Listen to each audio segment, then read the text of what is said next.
ওম তৎসৎ।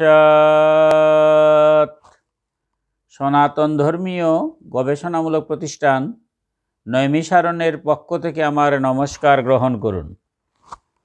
আজ শুক্রবার আমি নবম পর্ব মাতা ও পিতাকে সাক্ষাৎ দেবতারূপে সেবা করা বিষয়ে শেষ অংশ আলোচনা করছি। আমরা গতদিন মনুসংহিতার 2টি শ্লোক আলোচনা করেছিলাম পিতা এবং মাতার সেবা সম্পর্কে। এবার আমরা আসছি সেই আদিপিতা মনু সনাতন শাস্ত্রের 2য় অধ্যায়ের সেই 229 নম্বর শ্লোকে বলা হয়েছে, মাতা পিতা ও আচার্য এই 3 জনের সেবা শুশ্রূষাকেই পরম তপস্যা বলা হয়েছে। যদি অন্য কোনো ধর্মানুষ্ঠান করার ইচ্ছা হয় তাহলে এদের অনুমতি না নিয়ে তা করবে না। দেখুন, পরিষ্কার কথা। সনাতন ধর্মে বলছে যে যদি কোনো অনুষ্ঠান করতে হয় পিতামাতার অনুমতি নিতে হবে।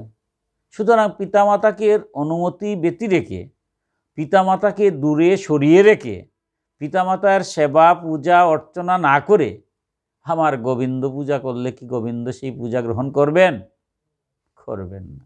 কোনো অনুষ্ঠান করা যাবে না, কারণ পিতামাতার সেবা শুশ্রূষার মাধ্যমেই আমার সমস্ত অনুষ্ঠান করতে হবে। সমস্ত অনুষ্ঠান করব, কিন্তু সেই অনুষ্ঠান যেন পিতামাতা অনুমতি নিয়ে করতে হয়। সুতরাং পিতামাতার অনুমতি ভিন্ন যদি কোনো অনুষ্ঠান করি, সেই অনুষ্ঠান সনাতন শাস্ত্র মতে সঠিক হবে না, এবং সঠিক যদি না হয় তাহলে তো আমার এখান থেকে মঙ্গল হবে না, শান্তিও আসবে না। আমরা তো সবাই চাই শান্তি। তাই শান্তি পেতে গেলেই আমার সনাতন শাস্ত্রের নিয়ম মানতে হবে। নিয়ম ভঙ্গ করলে ইহকালে শান্তি হয় না। ভগবান বারবার অর্জুনকে সেই গীতায় বলেছেন। তাই আমরা অবশ্যই পিতামাতার অনুমতি নিয়ে সমস্ত অনুষ্ঠান, যজ্ঞানুষ্ঠান সব করব। মনুর 2য় অধ্যায়ের 230 নম্বর শ্লোকে বলা হয়েছে, পিতা মাতা ও আচার্যরা 3 জনেই 3 লোকস্বরূপ। এরাই ব্রহ্মচর্যাদি 3 আশ্রম স্বরূপ। এরাই হলেন 3 বেদ স্বরূপ। তারাই গাণপত্য প্রভৃতি নামে প্রসিদ্ধ 3 অগ্নিস্বরূপ।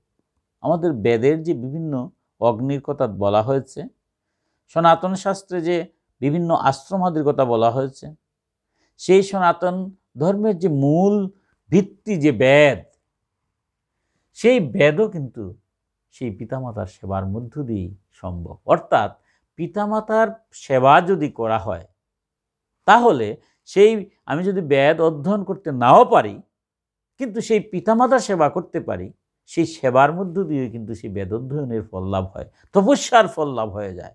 তাই পিতামাতাকে কোনো অবস্থাতেই যেন আমরা দূরে সরে না রাখি। কারণ পিতামাতাকে যদি অবাধ্য হয়ে পিতামাতাকে দূরে সরিয়ে রাখে, পিতামাতার সেবা পূজা না করি, তাহলে কিছুই হবে না। মনুর 2য় অধ্যায়ের 231 নম্বর শ্লোকে বলা হয়েছে, পিতা স্বয়ং গার্হপত্যাগ্নি, মাতা স্বয়ং দক্ষিণাগ্নি এবং আচার্যই আহবনে অগ্নি, এই অগ্নিত্রয়ী পৃথিবীর মধ্যে গরিয়ান। সনাতন শাস্ত্রে যে বিভিন্ন অগ্নির বর্ণনা দেওয়া হয়েছে, সেই বর্ণনার মধ্যে যারা গরিয়ান তাদের সাথে তুলনা করা হয়েছে পিতামাতাকে। অর্থাৎ সনাতন শাস্ত্রের মূল বিষয়টাই হচ্ছে পিতামাতাকে যদি আমি সেবা শুশ্রূষা করি তবেই সনাতন শাস্ত্রের সমস্ত কার্য সম্ভব, সমস্ত কিছু ভগবান গ্রহণ করবেন। আর যদি পিতামাতার সেবা না করে যা কিছু করতে যাই না কেন, সেটা যতই শুভ এবং মঙ্গলজনক হোক না কেন, সেটা আর মঙ্গলজনক থাকবে না। ঠিক আছে? মনুর 2য় অধ্যায়ের 232 নম্বর শ্লোকে বলা হয়েছে, যে ব্রহ্মচারী পিতামাতা ও আচার্যের বিষয়ে অপ্রমত্ত হয়ে সতত অবিহিত থাকে, সে গৃহী হওয়ার পরও 3 লোক জয় করে এবং সশরীরে সূর্যাদির মতো প্রকাশমান হয়ে অমর লোকে নির্মল আনন্দ উপভোগ করে। আমাদের সনাতন ধর্মের যে চতুরাশ্রম, ব্রহ্মচর্য, গার্হস্থ্য, বানপ্রস্থ এবং সন্ন্যাস। এই চতুরাশ্রমের যে শেষ পর্যায়টা হচ্ছে সন্ন্যাস। সন্ন্যাসটা হচ্ছে গৃহে থেকে সমস্ত নির্লিপ্ত হয়ে ভগবানের কাছে যাওয়াটি তো সন্ন্যাস। সেই সন্ন্যাসে সেই পর্যন্ত যদি আমরা যেতে পারি, গৃহী হয়েও আমরা কি ভগবান লাভ করতে পারি। স্বয়ং ভগবান শ্রীকৃষ্ণ তো গৃহী ছিলেন, স্বয়ং রামচন্দ্র তো গৃহী ছিলেন। মহাপ্রভু যদিও সংসার ত্যাগ করেছেন প্রথমে, কিন্তু তিনি গৃহী হয়েছেন। কিন্তু তার পার্শ্ব নিত্যানন্দ, শ্রীবাস, শ্রী অদ্বৈত তারা যখন সংসার ত্যাগ করতে চেয়েছিলেন, কিন্তু সংসার ত্যাগ করতে তিনি নিষেধ করেছেন। কলিকালে সন্ন্যাস নিষেধ, অর্থাৎ সংসারের থেকেও ভগবানকে লাভ করা যায়।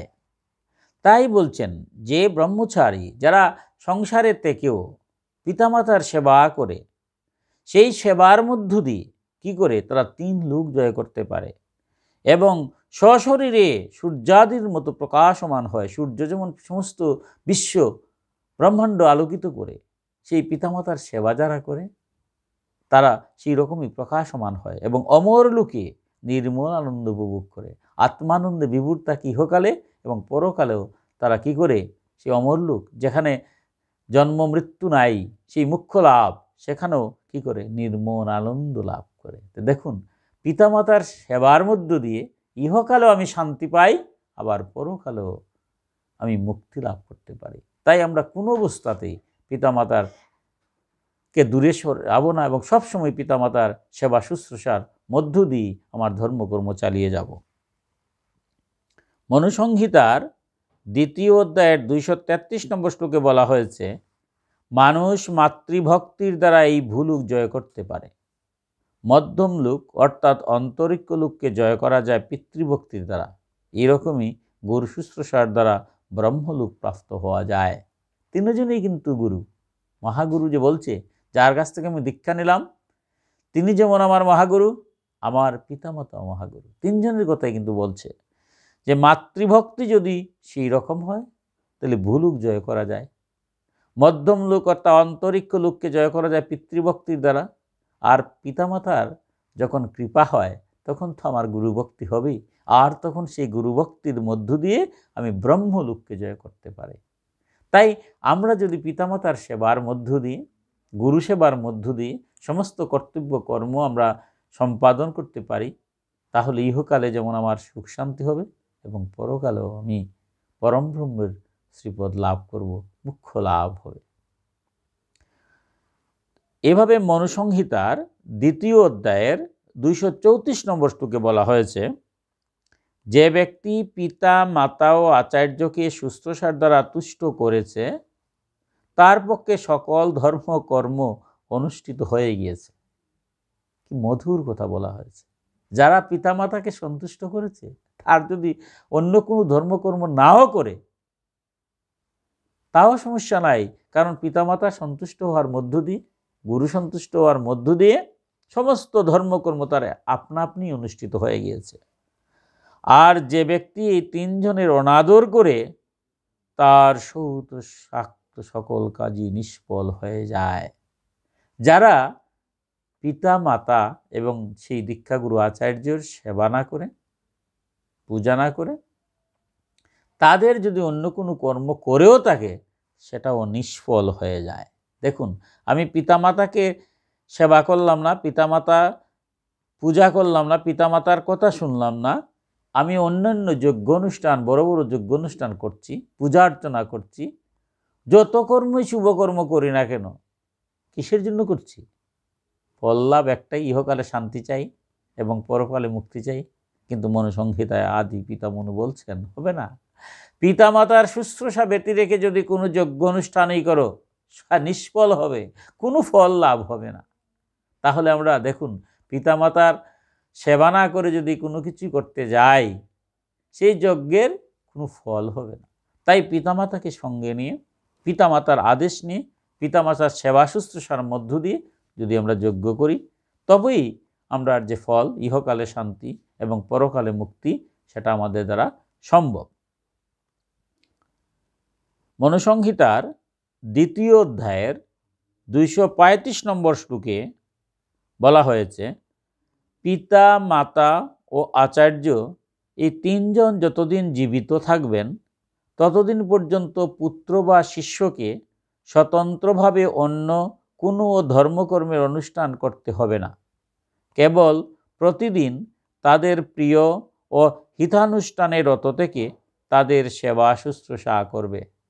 আমরা সনাতন শাস্ত্রে পরিষ্কার বলছেন 2য় অধ্যায়ের মনুর 235 নম্বর শ্লোকে যে পিতামাতা আচার্য যতদিন জীবিত থাকবেন ততদিন পর্যন্ত পুত্র কিংবা শিষ্যের স্বতন্ত্রভাবে কোনো ধর্মকর্মের অনুষ্ঠান করতে হবে না। আমি আলাদা কোনো অনুষ্ঠান করতে পারবো না যতক্ষণ আমার পিতামাতা জীবিত আছেন, তাদের নামে হবে। এবং যদি কিছু করতেও হয় তবে তাদের অনুমতি নিয়ে করতে হবে। কেবলমাত্র প্রতিদিন তাদের প্রিয়, তারা কি চান, আমার বাবার কি প্রিয়, আমার মার কি প্রিয়, এবং সেই হিতানুষ্ঠানে রত থেকে তাদের হিত কিভাবে করা যায়, মঙ্গল কিভাবে করা যায়, এইভাবে যদি নিজেকে রত করা যায়, তাদের সেবা শুশ্রূষা করা যায়, তবেই সকল কর্মের, শুভকর্মের ফল লাভ হয়। অর্থাৎ অন্যান্য কর্মের মধ্য দিয়ে আমরা উদ্দেশ্য তো ইহকালে শান্তি চাই, পরকালে মুক্তি চাই। সেই পিতামাতার শুশ্রূষার মধ্য দিয়েও আমরা ইহকালে শান্তি পাব এবং পরকালে মুক্তি লাভ করব। তাই সনাতন ধর্মে যত মহাপুরুষ যুগ যারা আসছেন, যত অবতার পুরুষরা আসছেন, প্রত্যেকেই কিন্তু বারবার স্মরণ করি আমাদের দিচ্ছেন যে তোমরা পিতামাতার সেবা করা আর দেবতার সেবা করার মধ্যে কোনো পার্থক্য করবে না। পিতামাতার সেবা শুশ্রূষার মধ্য দিয়ে দেবতার পূজা হয় এবং পিতামাতা খুশি হলে দেবতারা খুশি হন। সমস্ত অনুষ্ঠান করবে সেই পিতামাতাকে নিয়ে করবে, সেই পিতামাতাকে সাথে রাখবে। সুখে দুঃখে যেভাবে আমি যেভাবে যে অবস্থায় থাকি না কেন, আমার পুত্র কন্যা, আমার স্ত্রীর যে জায়গা হয় সেখানে যেন আমার মা বাবার আসনটা সর্বোচ্চ থাকে, তবেই আমার জীবনে শান্তি আসবে, সুখ আসবে এবং পরকালে তো মুক্তি হবে। কিন্তু সেটা যদি না করি তাহলে কোনো অবস্থাতেই শান্তি সুখ হবে না। আপাত দৃষ্টিতে মনে হয় আমরা অনেক সুখ পাবো নিজের সমস্ত মা বাবাকে তাক করে, কিন্তু শেষ পর্যন্ত কোনোদিনই সেই সুখ আসতে পারে না। শাস্ত্র যেখানে নিষেধ করেছে আমরা নিষেধ অবশ্যই সেটা মানব এবং পিতামাতার সেবা শুশ্রূষার মধ্য দিয়েই আমরা সমস্ত ধর্মকর্ম চালিয়ে যাব। তাছাড়া সনাতন শাস্ত্রের বিভিন্ন গ্রন্থে যখন আমরা বিভিন্ন, শুধু মনুসংহিতার কথাই বললাম, কিন্তু মনুসংহিতা ছাড়াও যে আরও বিভিন্ন গ্রন্থগুলো আছে, প্রত্যেকটা গ্রন্থেই কিন্তু পিতামাতার সেবার কথা পরিষ্কারভাবে উল্লেখ করা হয়েছে। তাই কোনো অবস্থাতেই যেন আমরা পিতামাতা থেকে দূরে সরে না রাখি। এবং সেই জন্য আমাদের সনাতন ধর্মাবলম্বী প্রত্যেকের কাছে আমার বিনম্র অনুরোধ যে 5টি বিষয় নিয়ে আমরা যেন সেই সনাতন সমাজে আমরা যখনই আমরা যে অবস্থানে থাকি না কেন এই 5টি বিষয়ের কথা খেয়াল রেখে আমি বলছি এখন সেটা যেন প্রতিষ্ঠিত করার সর্বত্র চেষ্টা করি। আমি যে অবস্থানে থাকি না কেন সেই অবস্থান থেকে যেন সেটা প্রতিষ্ঠা করার চেষ্টা করি। 1, প্রত্যেকটি পরিবারে মাতা পিতাকে দেবতা রূপে প্রতিষ্ঠিত করা। এখন দেখুন, মা বাবাকে দেবতা রূপে প্রতিষ্ঠিত করার অর্থ এই নয় যে আমি প্রতিদিন ফুল বেলপাতা দিয়ে তাকে পূজা করব। পূজা শব্দের অর্থটা কি? গভীর অন্তর থেকে পূজা করা। আমি যদি স্তুতি করা, ভগবানকে ডাকা, আবার অন্তর থেকে শ্রদ্ধা করা, সেটাও তো পূজা। তাই পিতামাতাকে যদি আমরা অন্তর থেকে তাদেরকে শ্রদ্ধা করি এবং পিতামাতাকে যদি আমার অন্তরে দেবতা হিসাবে আমি যদি স্থানে রাখি, তখন তার সাথে যে ব্যবহার করব, তার সাথে যে চলাফেরা করব, সব তো আমার ঠিক থাকবে। কিন্তু অন্তরে যদি আমার মনে থাকে যে আমার মা বাবা হচ্ছেন কে? দেবতা, সুতরাং দেবতার সাথে যে আচরণ আমার মা বাবার সাথে যেন সেই আচরণ হয়। এইটুকু যদি আমি প্রতিষ্ঠিত করতে পারি অন্তরের মধ্যে, প্রত্যেকটা পরিবারের প্রত্যেকটা সদস্যের মাধ্যমে, যে প্রত্যেকটা সন্তান যেন তার পিতামাতাকে দেবতার আসনে প্রতিষ্ঠিত করে। কোথায়? তার হৃদয় মন্দিরে। যদি হৃদয় মন্দিরে প্রতিষ্ঠিত করা যায় তাহলেই এই পরিবার হয়ে যাবে কত সুন্দর, মধুর। তাই আমরা যেন প্রত্যেকেই যে অবস্থানে থাকি না কেন প্রত্যেকের পিতামাতাকে হৃদয় মন্দিরে দেবতার আসনে যেন আমরা প্রতিষ্ঠিত করি, তবেই ইহকালে আমাদের শান্তি আসবে, পরকালে আমাদের অবশ্যই মুক্তি হবে। 2, সুখে দুঃখে মাতা পিতাকে নিয়ে জীবন যাপন করা।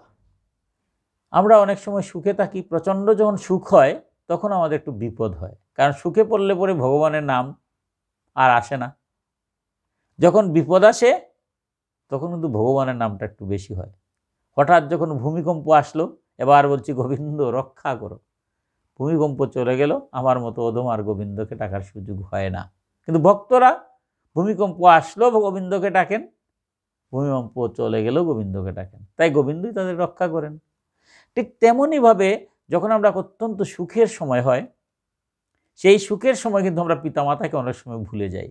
আমি আবারও ক্ষমা চেয়ে নিচ্ছি, বা সবার কথা বলছি না, বেশিরভাগ ক্ষেত্রে আমার সনাতন ধর্মাবলম্বী কী হয়, আমরা যখনই অত্যন্ত আনন্দের কথা চিন্তা করি, অতিরিক্ত সুখের কথা চিন্তা করি, তখন এই পিতামাতাকে চলে কৌশলে বাদ দিয়ে নিজের স্ত্রী পুত্রকে নিয়ে সুন্দরভাবে থাকার জন্য একটা সুন্দর পরিবার গড়ে তুলি।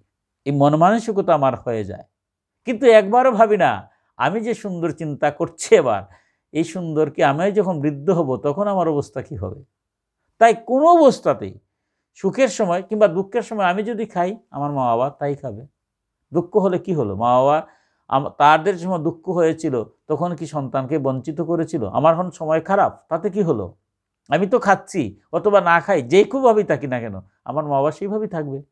আমি যখন ছোটো ছিলাম, আমার মা বাবা কি সুখে সুখে যেমন আনন্দে উল্লসিত হয়েছেন, তাই বলে কি সন্তান কাছ থেকে দূরে রেখেছিলেন? বা দুঃখ যখন করেছেন তখন কি সন্তানকে দূরে ঠেলে দিয়েছেন? দেন নাই। তাহলে আমারও যেমন সুখ হয়, তখন সকল সুখের মধ্যে যেন আমি মা বাবাকে ভুলি না। আর আমার যদি দুঃখ হয়, সেই দুঃখের সময় যেন আমি মা বাবাকে ত্যাগ করি না। প্রত্যেকটা পরিবারের প্রতিটা সদস্যর মধ্যে সেই দৃঢ় মনটা প্রতিষ্ঠিত করতে যদি আমরা পারি, তবেই দেখা যাবে আমরা প্রত্যেকের মা বাবাকে নিয়েই সংসার করতে পারবো, মধুর সংসার হবে, ইহকালে শান্তি হবে। শান্তি এমনভাবে হয় না, অনেক অর্থ আছে, বৃত্ত আছে, থাকলে কি হবে? মনের শান্তি বড় শান্তি। সেই শান্তি হতে গেলে পিতামাতার আশীর্বাদ অবশ্যই দরকার। তাই কোনো অবস্থাতেই আমরা যেন পিতামাতাকে ত্যাগ না করে সুখে দুঃখে পিতামাতাকে নিয়ে জীবনযাপন করার জন্য দৃঢ় প্রত্যয়, শুধু বললে হবে না, অন্তর থেকে সেটা যেন আমরা প্রতিষ্ঠিত করি, তবেই জীবন সার্থক হবে।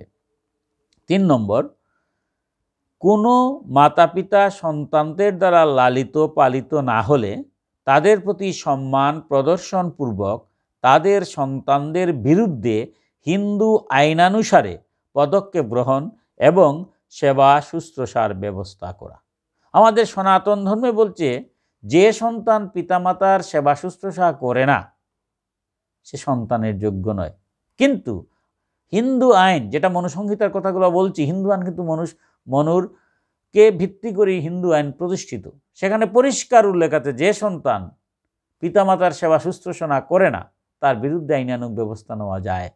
অর্থাৎ বাধ্য, অর্থাৎ যদি কোনো সন্তান তার পিতামাতাকে ত্যাগ করে, সুতরাং আমরা সবার উচিত সেই ক্ষেত্রে, আমার সমাজসেবা আমরা করছি, কিসের সমাজসেবা করব? সমাজসেবা তো সেটা, সবচেয়ে বড় সমাজসেবা হচ্ছে যে আমার সমাজের মধ্যে যদি কোনো মা বাবার অমর্যাদা হয়, তাহলে সাথে সাথে সেখানে গিয়ে সেই ছেলে মেয়ের বিরুদ্ধে আইনানুগ ব্যবস্থা করা এবং সেই আইনের মাধ্যমে তাকে অবশ্যই বুঝিয়ে দেওয়া যে তুমি যেটা করেছো তা ঠিক নয়, এবং সেই পিতামাতার যেন শুশ্রূষার ভারটা আমরা নেই। কাউকে জোর করে দেব না, ঠিক আছে, কিন্তু বুঝিয়ে দিতে হবে যে তোমার করা উচিত। তাই সেই ক্ষেত্রে যদি প্রয়োজন হয়, আমাদের সমাজে যেখানে আমরা আছি, যার যে অবস্থান আছি, প্রত্যেকটা অবস্থান থেকে যদি সেটা আমরা আলোচনা করি সর্বত্র, তখন দেখে যাবে অনেকটাই কমে গেছে। আমরা যদি 1-2টা নজির করতে পারি, যারা সমাজসেবক আছেন তাদের প্রতি আমার বিনম্র অনুরোধ, আপনারা সমাজসেবার একটা নজির সৃষ্টি করুন। যারা সমাজসেবক সবাই তো ভগবানের সমাজসেবা করতে পারে না, সে ক্ষমতা হয় না, ঈশ্বর প্রদত্ত। যারা সমাজসেবক তারা কিন্তু ঈশ্বরের কৃপাধন্য বলেই তো সমাজের জন্য তারা কাজ করছেন, আপনারা করছেন। তাই আপনাদের কাছে আমার অনুরোধ থাকবে, আপনারা সর্বাগ্রে স্থান দেবেন সমাজের কোন মা বাবা তার সন্তানের দ্বারা পালিত হচ্ছে না, বা কোন সন্তান তার পিতামাতাকে সেবা শুশ্রূষা করছে না। যদি না করে থাকে, তার বিরুদ্ধে হিন্দু আইনানুসারে পদক্ষেপ গ্রহণ করুন, তার বিরুদ্ধে অবস্থান নিন। সমাজে এক দুইটি ঘটনা যদি করা যায়, দেখবেন সমাজটা আমাদের সেই যে সর্বনাশা স্রোত, আজকে আমরা সর্বনাশা স্রোতে গা ভাসিয়ে দিচ্ছি, তথাকথিত শিক্ষার আলো জ্বালিয়ে দিয়ে পিতামাতাকে দূরে সরে দিচ্ছি, আর নিজের সুখ শান্তির জন্য স্ত্রী পুত্রকে নিয়ে মা বাবাকে দূরে সরে যাওয়ার কোনো কারণ নাই। সুতরাং সেটার বিরুদ্ধে আমার অবস্থান করতে হবে, আলোচনা করতে হবে, সর্বত্র সেটা প্রতিষ্ঠিত করতে হবে। যখন সর্বত্র আমি প্রতিষ্ঠিত করতে পারবো, তখন দেখবে সেই অনাচার আর থাকবে না। 4, পরিবারে প্রতিটি মঙ্গলজনক কাজ করার পূর্বে পিতা ও মাতাকে দেবতা জ্ঞানে পূজা করা এবং তাদের আজ্ঞা গ্রহণ করে সকল কাজ সম্পাদন করা। যত কিছু মঙ্গলজনক কাজ আছে, সমস্ত মঙ্গলজনক কাজের পূর্বে পিতামাতাকে দেবতা জ্ঞানে পূজা করতে হবে।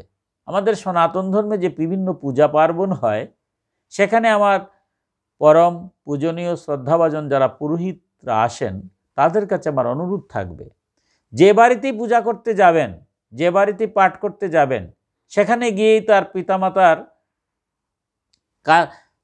বলবেন প্রথমেই যে তোমার পিতামাতাকে প্রণাম করে তাদের আজ্ঞা নিয়ে আসো, তখনই তার সংকল্প হবে। কারণ সংকল্প ছাড়া সনাতন ধর্মে কোনো অনুষ্ঠান হয় না। যে কোনো পাঠ বলেন, যে কোনো পূজা পার্বণ বলেন, সংকল্প হয়। আর সংকল্প করতে গেলেই যিনি সংকল্প করবেন, অবশ্যই পরিবারের পক্ষ থেকে করবেন, তার পিতামাতার আজ্ঞা নিয়ে করতে হবে। এবং পিতামাতাকে এবং যত শুভকর্ম আছে, শুভকর্মর আগে পিতামাতার পূজা করতে হবে। আমাদের সনাতন শাস্ত্রে কিন্তু সেই বিধান আছে।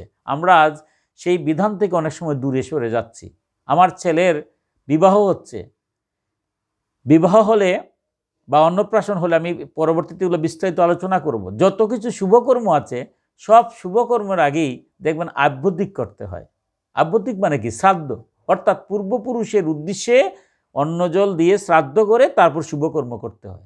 তাই আমরা যখন চতুর্থ সামনের দিকে যাব, তখন সেই যে আমাদের কতগুলো শ্রাদ্ধের বিধান আছে, অর্থাৎ যত শুভকর্ম আছে সব শুভকর্মের আগেই পূর্বপুরুষের জন্য আমার কি করতে হয়?